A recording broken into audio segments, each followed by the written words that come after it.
Hey everybody, this is Jay Beam with RBWEA coming to you from Tulsa once again. We have somebody new with us today. We are blessed with the company of somebody who knows an immense amount about equipment and supply chains, and that's two areas that I'm incredibly weak at as well. Today we are talking to the one and only Robert Bockmeulen. Thank you for being on the show. We really appreciate you, and we're going to stick with the same theme of questions. So a couple of days ago, we were talking to Larry Alspawn and asking him questions about kind of how he got here, why he stayed here, et cetera, et cetera. We're going to stay on the same line of questions for today. Robert, two-part question to kind of start is what motivated you or kind of led you into the energy industry? And then once you got here, what made you stay? Well, Jay, thanks for having me. Yes. And answer to the first question is I've kind of always been in it. My Gotcha. father, It's in your blood. in my blood, uh, went to Venezuela in 47 Wow. and stayed there. And I've been working in and around the oil patch Ever since you were born. ever since I was born. That's Or working, awesome. living, I guess I should say. Um, it had a little stint well, I came to TU and then had a little stint working with a seismic crew in Guatemala that kind of told me I didn't want to be out in the field. So I've gotten that message before I too. said to myself, I need to go back and stay in the business side of it. And joined an oil field supply company on the international side, selling downhole tubulars, casing and tubing, Yes. as well as line pipe for Gotcha. quite a few years.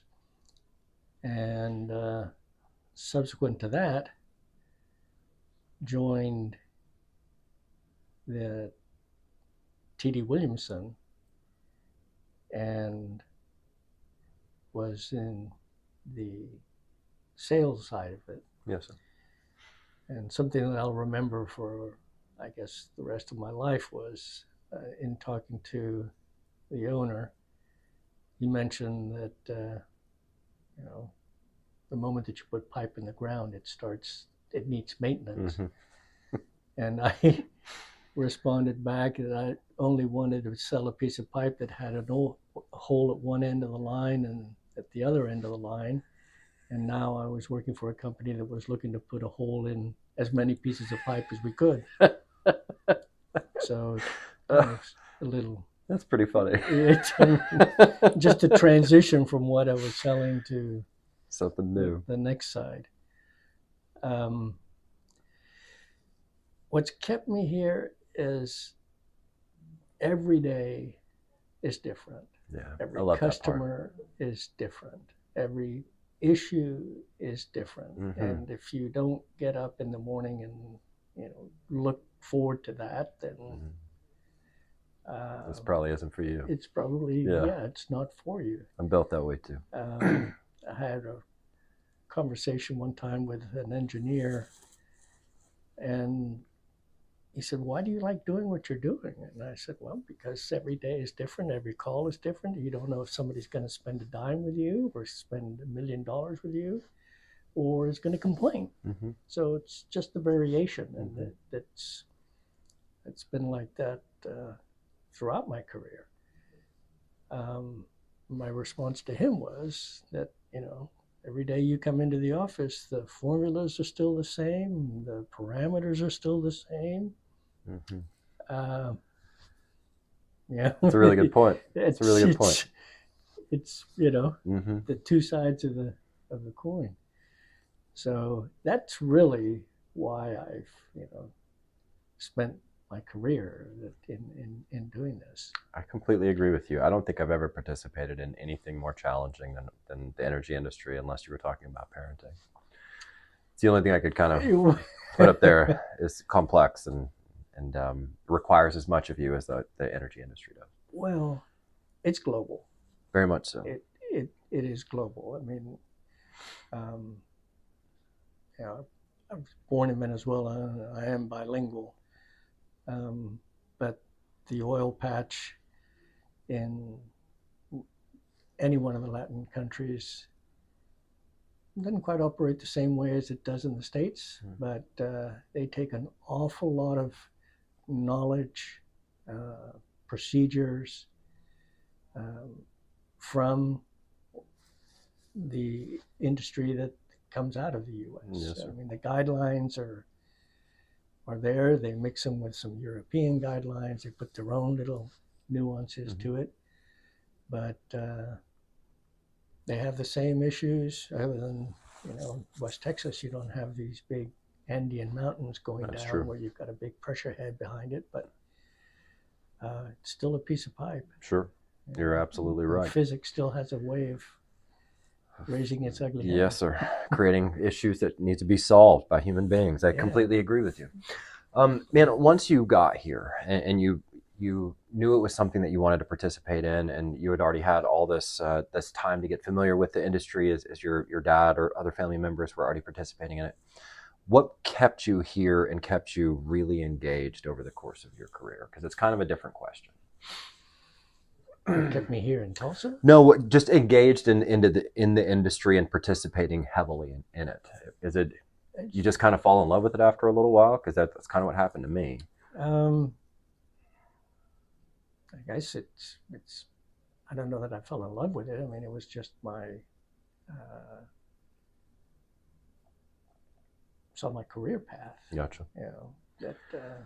Well, you love the challenge, and you love that things change, and I absolutely do too. Well, from the sales side of it. Oh, gotcha. It's, I mean, that's what it was. It was listening to the customer, trying to understand their situation, looking at what we had to offer, and seeing if we could come to an agreement, whether it was a commercial agreement or information agreement or a resolution to its situation. Yes, sir. There are all sides of or aspects to resolving a problem that actually you may not have initiated, but they come to you for the experience that you've had. Sure. And may not give you the business, but that's okay. They know that they came to you with a question. Yes, sir. You answered the question, and here we go. There they go. Mm-hmm. So you kind of would like them to give you the business, but that's not always the case. Oh, I've seen a lot of that myself. And it sounds like two things are very, very important to you and continue to be, and that's communication and patience. It takes time for people to articulate what they need from you. It takes time for people to absorb that message on what's needed. You can't rush through these conversations and expect to answer clients' needs. There really has to be a patience. It like you said, it takes time. I can there's a couple of examples I can give you of an individual that issued a quote and took 3 months to go through the process of explaining. Wow. I mean, the customer didn't need everything that he wanted or requested, but didn't understand that he didn't need all of that stuff. So finally narrowed it down to his specific requirements, and just sold the appropriate equipment, and it ended up well for both parties. Yes, sir. That's because there was integrity on you guys' end of the business transaction. That's what it sounds like to me. I'm sure people have said this in multiple different ways, but it takes a lifetime to make a reputation. It takes you seconds to destroy it. I completely agree with you. It's a lot like credit. I credit my dad for that one. Yes, sir. That's wonderful advice. So the last thing that I wanted to ask, so I echo your sentiments really about, I didn't get here the same way, but I stayed for the same reasons, and I've stayed engaged kind of for the same reasons too. As you're now a part of RBW Energy Advisors, how would you like to add value to the industry going forward? I go back to what I said, just listen. Yes, Listen, look for input from our customers, from the industry, um, as to where they see a need or a void, mm-hmm. and do the due diligence that would justify any kind of investment. Yes, sir. To see if our RBWEA can help. Mm-hmm.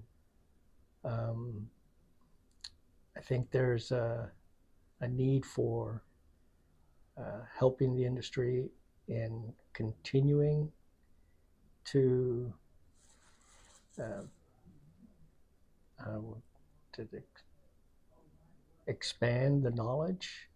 It's not evil. Mm-hmm. The amount of product that goes under the ground is a lot more than people really think about. It's a tremendous amount. And we just have to be prepared to